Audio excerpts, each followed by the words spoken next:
Hi, my name is David, this is INFJ Writer, and there are some things that you should just never say.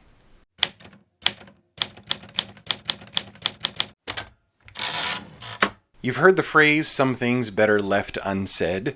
So I was just kind of thinking through this the other day, and my INFJ-ness was, I was INF, is it a verb? I was INFJing.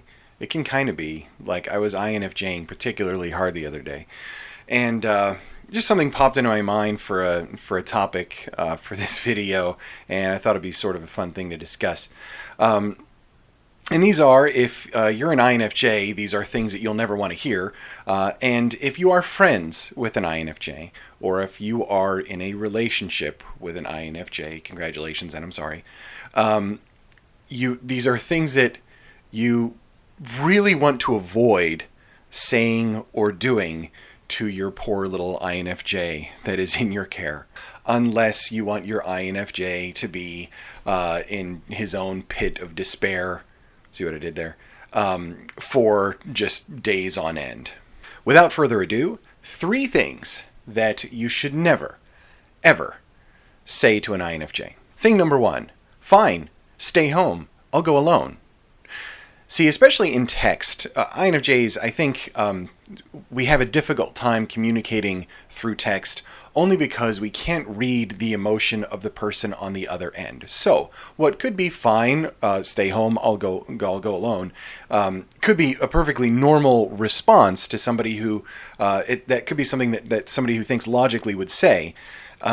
As an INFJ, we read so much subtext into something like that it really, that kind of a text would make me feel like the worst piece of garbage on the planet. Here's the thing, as INFJs, we're very conflicted. We want our alone time, and we need to recharge, and we have to have that. Doesn't mean that we don't want to go out and that we want to be antisocial for our entire lives. Absolute opposite is true. We want to be involved, and we need other people, and other people's emotions, and the conversation, and great stuff that comes with that. By the same token, we really need that recharge time too. And sometimes plans to go out create a great deal of angst and anxiety inside of a person. Seeing a text like this puts us in a position to feel one of 2 ways. We know we need to be alone and we want to have our private time. And so we would feel terrible going out and going somewhere to some kind of social gathering or function because we know we're not getting that alone time that's critical for us, that we need.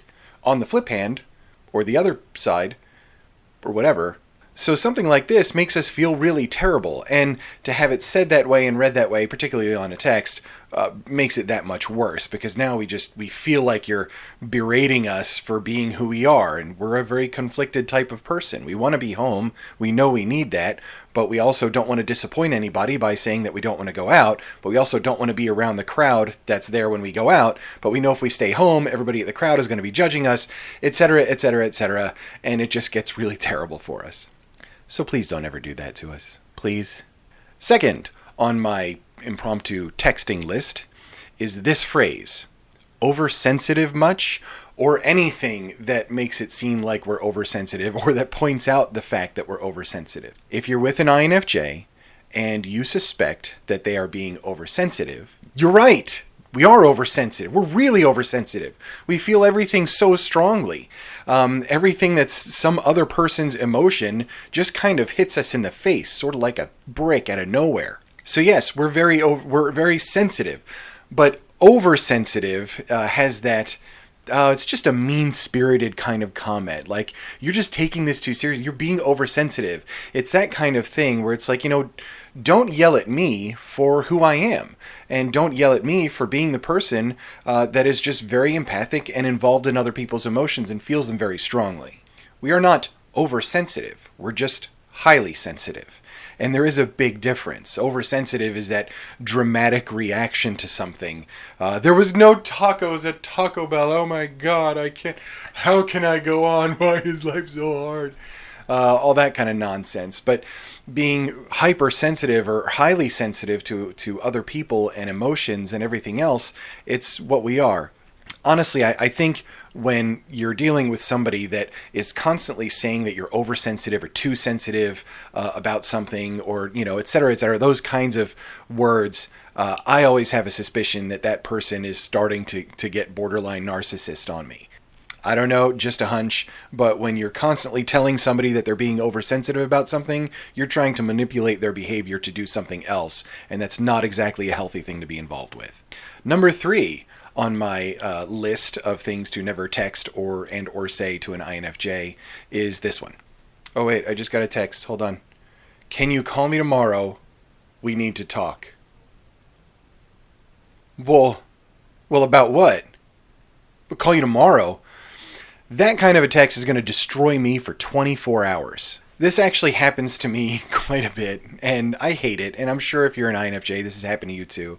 And usually it's nothing that's ever a big deal, but when I see a text like that, like, can we talk? Or can you call me tomorrow? No, I can't call you tomorrow. Call me right now, or just send me you took the time to text me. Tell me what's going on, right?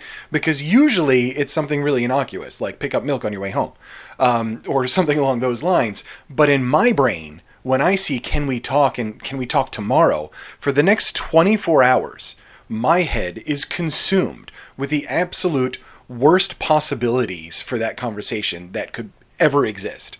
Just get to the point. Just send the text and say, hey, I need to talk about this. Maybe we can talk about it tomorrow.